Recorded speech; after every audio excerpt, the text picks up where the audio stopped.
Welcome back to Made Conversation. So happy to be welcoming the Conversation series here to News 8 Studios in New Haven. Melissa Sheketoff with me. Yeah. Good to be here. And I'm Mike Cerulli, political reporter here at News 8. What are we talking about this week, Melissa? I mean, innovation, workplace culture, I think things that matter to, I would argue, not just the newcomers to the workforce, Mike, but something else we get to talk about in today's episode is, how we can take companies that are very successful, large scale, all the way down to mom and pop shops and really kind of navigate how do we hire and retain workers and attract young workers, but also, be innovative, even if you are of the older generation. I think we're going to really have eye-opening discussions about those things. We've got a great lineup of guests. We've got Anthony, Chief Marketing Officer for the state of Connecticut, the man behind the signs that you see.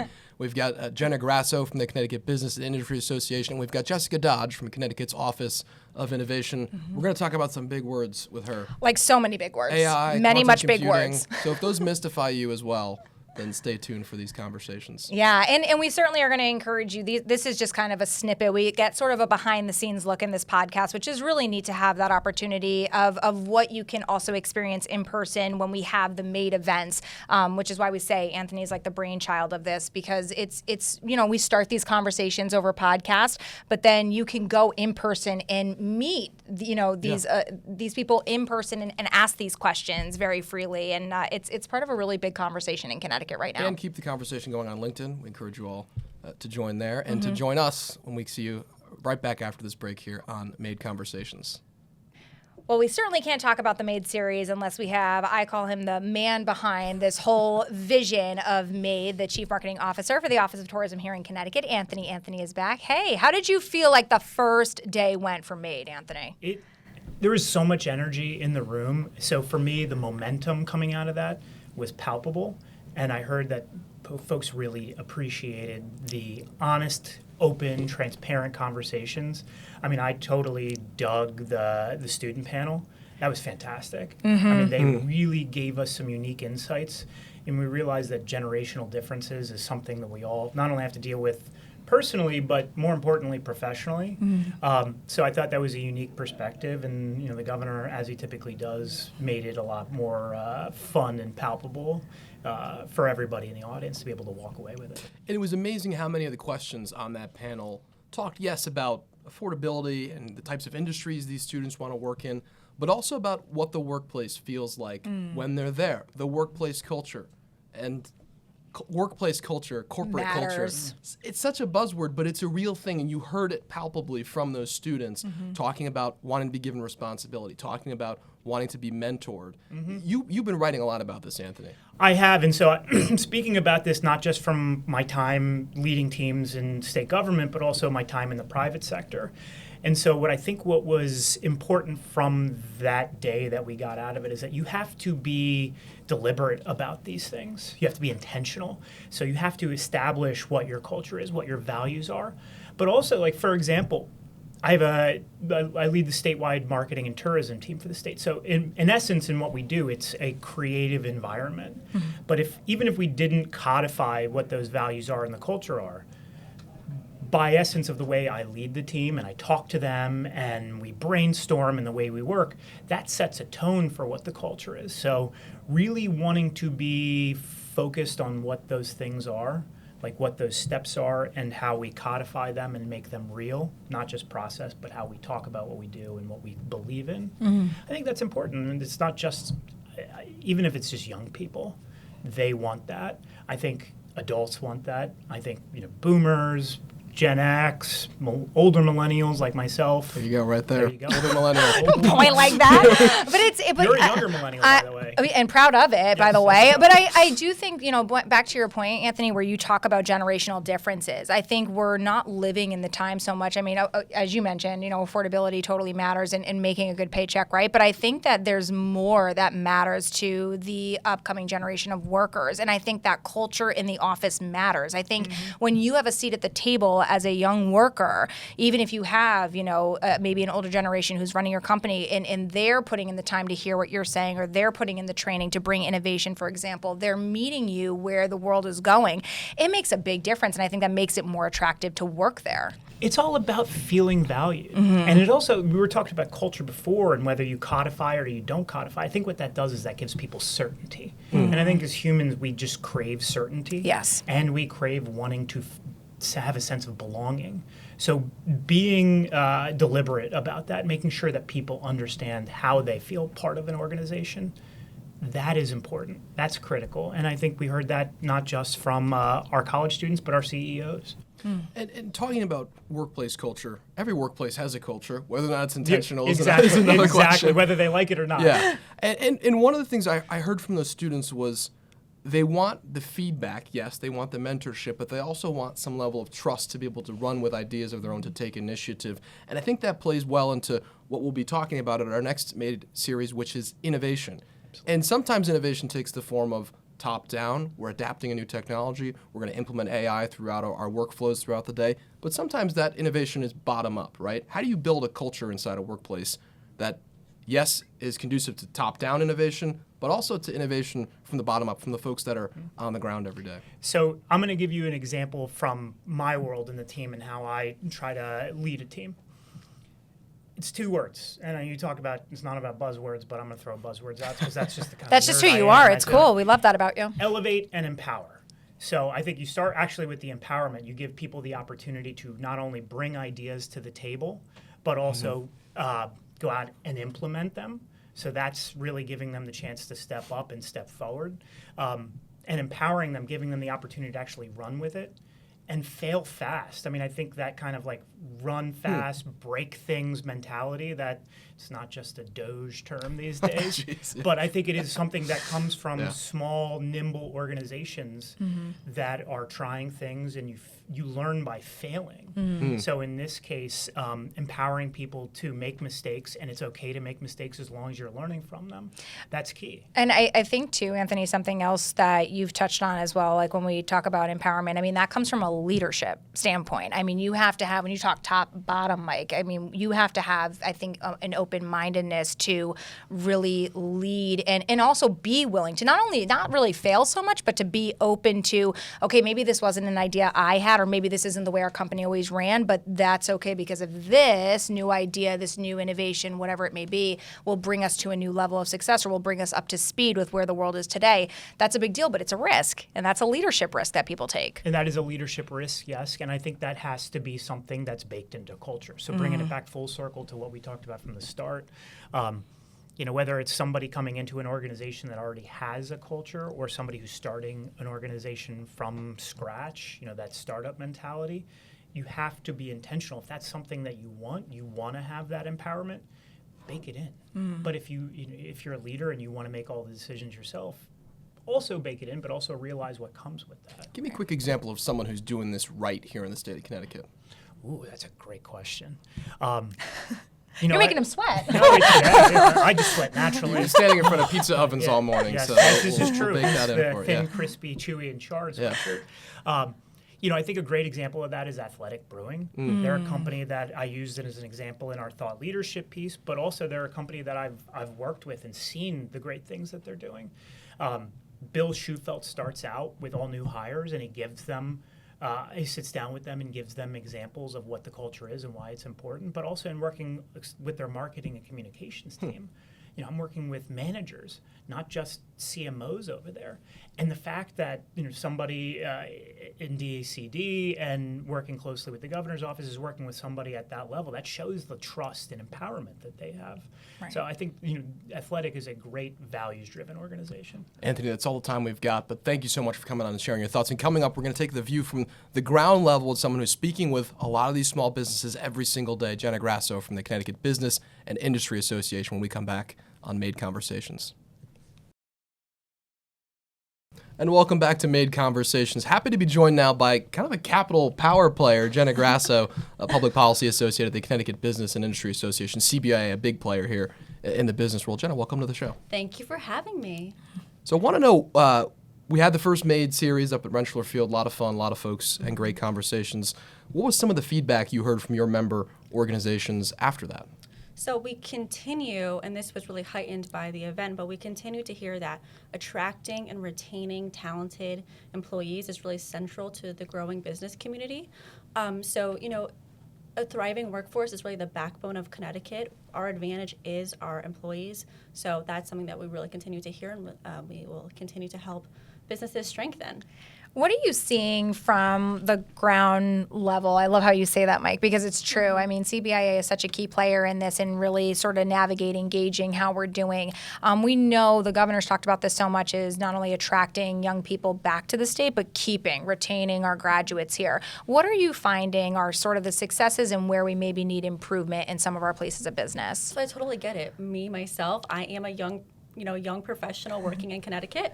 I received all my education here, and now I live here and I'm working here.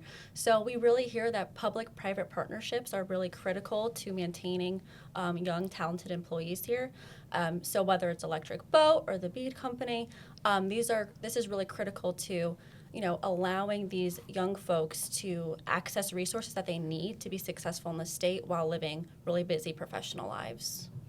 And we're talking about this moment in the workforce right now. There's a lot of uncertainty, some of that from the macro level, not much folks can do about that, but some of it also from the micro level as companies work to sort of adapt to changing technologies. Do you hear from your members? Obviously, CBIA covers the gambit from, as you mentioned, Electric Boat, the state's biggest employers, down to mom and pop shops, companies that have been around in the sort of industrial businesses for a very long time. Do you hear from those ones on the kind of small business side that they're struggling to adapt right now? How are they trying to play in this workforce space? Because we talk with Jeff Flax and a lot of these executives, and they can steer their gigantic ships from the top down. What are you hearing from the more middle and small size businesses about workforce right now? I don't know if I would say it's a struggle, but giving access like at the MADE event, showing the resources that are available is very helpful. Even manufacturers, it's really essential that you have people there every day working. But would say they can't attend work, they're a young family. Having resources to kind of fill in the gaps so AI could play a big role in that down the road when someone can't be physically at work. So these are kind of the things that we're hearing from small and medium-sized businesses. And I hear locally too. We have Olbrich in my hometown of North Haven and over the line. So that's a common theme for sure.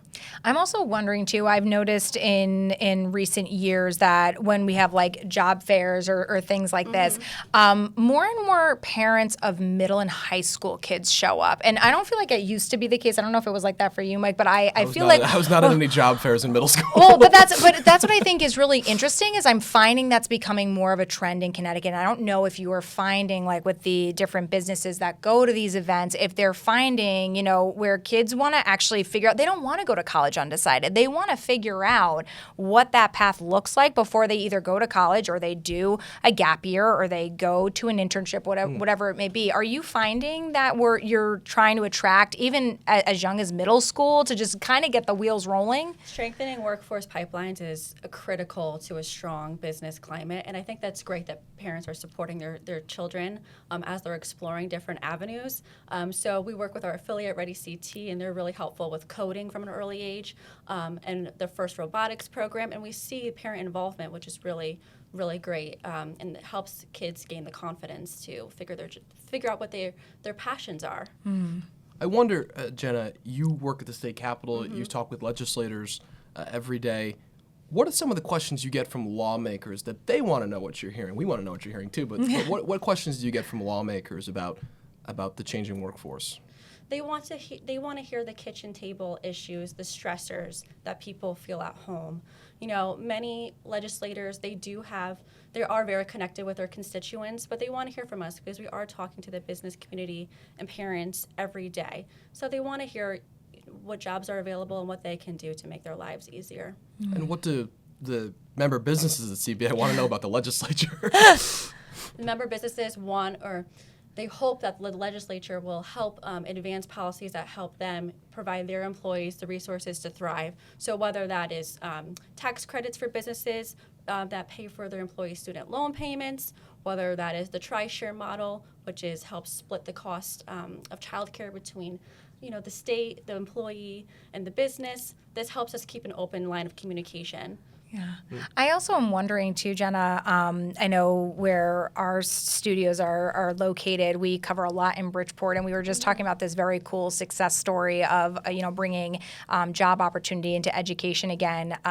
The Tango flight program in Bridgeport is now expanding into Stanford, and high schoolers are literally building aircrafts. Like it's just such a cool opportunity. It's only been Talent ready. Right? I mean, I think that's also an avenue that I'm wondering if businesses are saying, like, wow, we love the fact that public education is also getting on board with this. We need workforce development to begin at the high school level.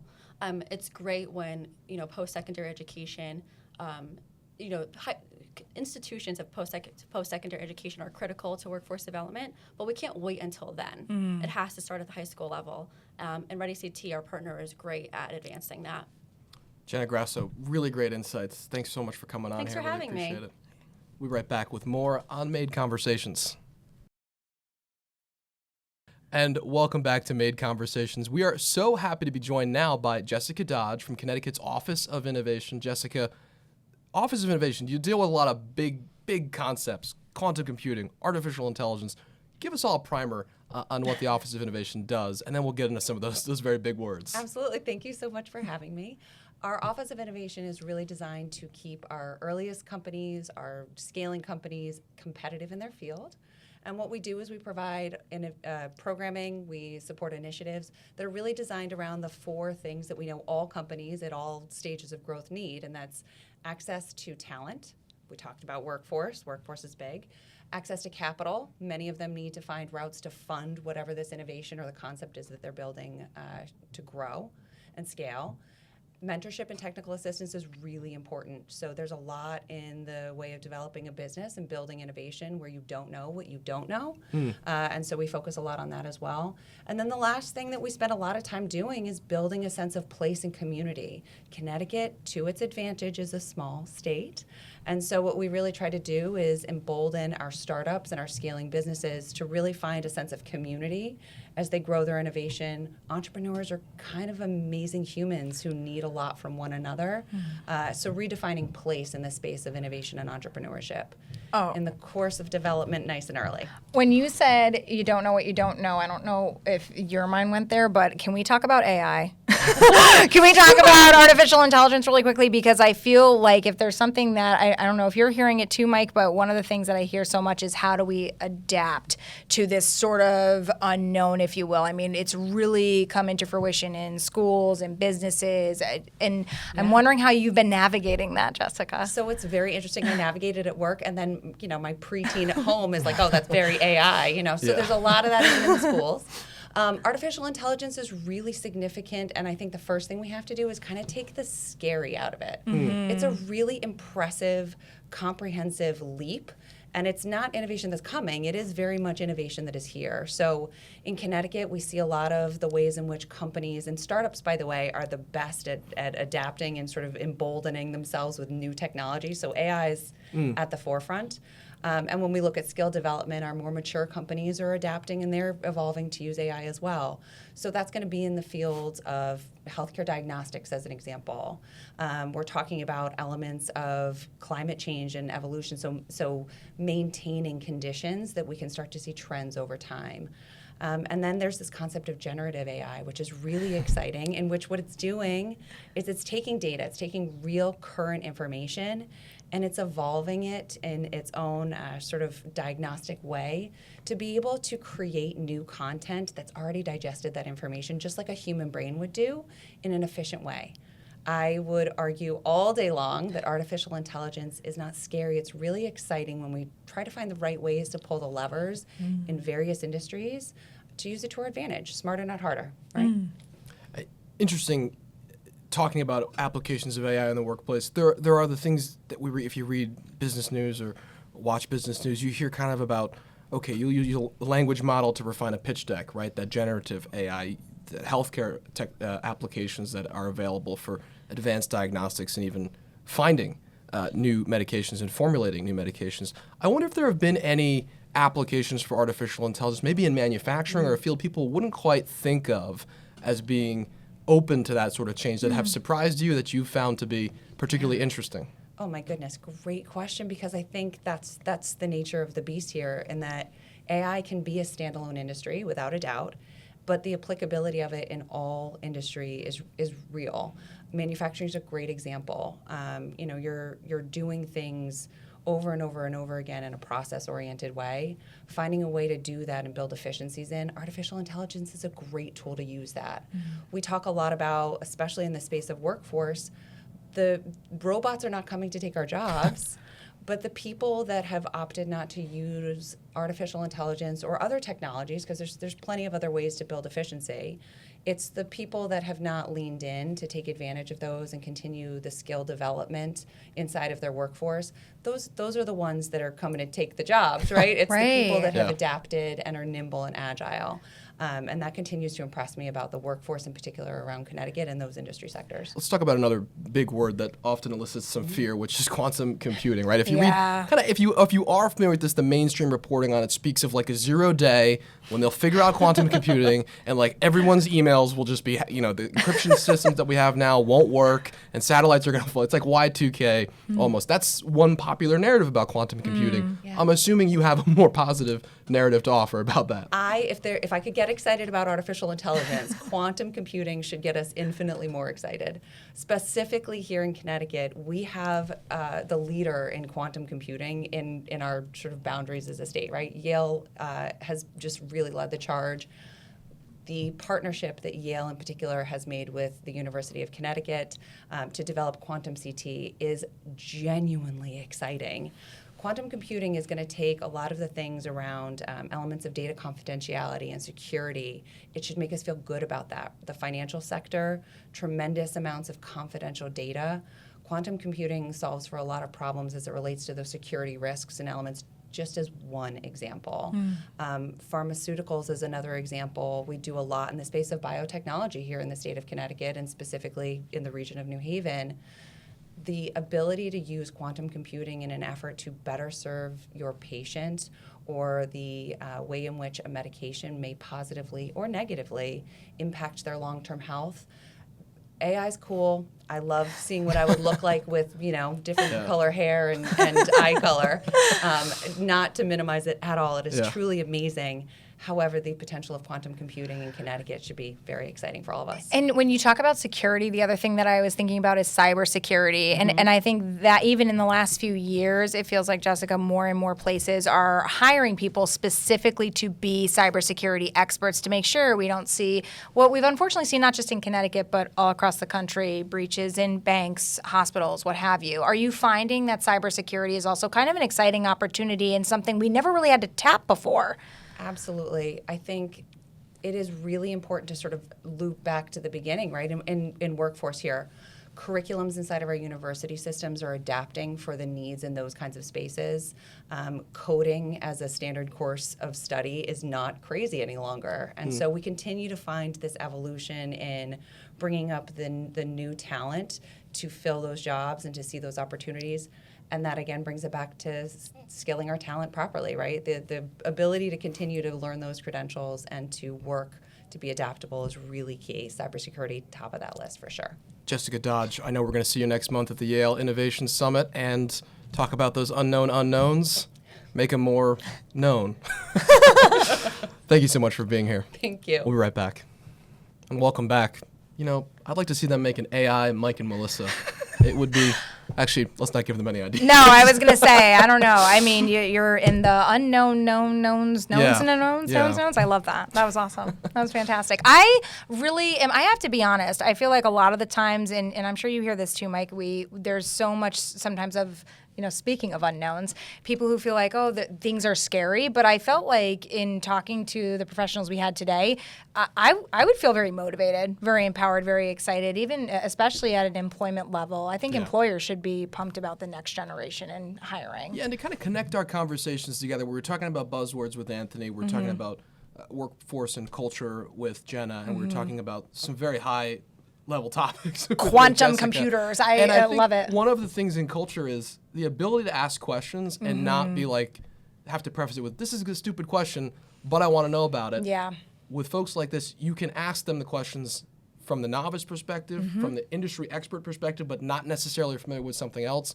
And you can feel comfortable to ask those questions and get really constructive answers. And that's what Made Conversations, that's what the Innovation Summit's going to be about. Yeah. You can ask the questions, you can get a good answer, right? I think it also is, like, to your point, Mike, it's shocking. I think sometimes people feel like you've got these heavy hitters that you're talking to at the state level, business level, what have you, and they don't feel like these are stupid questions. They want to hear, and they also want to have that exposure and also get the opportunity to feel out what matters to the average worker. So it's a really cool opportunity to be part of Made and to be able to attend it. Yeah, so looking forward to the next time and, demystifying it. Anthony, just a guy in a hoodie. You can ask him any questions you want. Thanks so much for joining us. We'll see you next time on Made Conversations.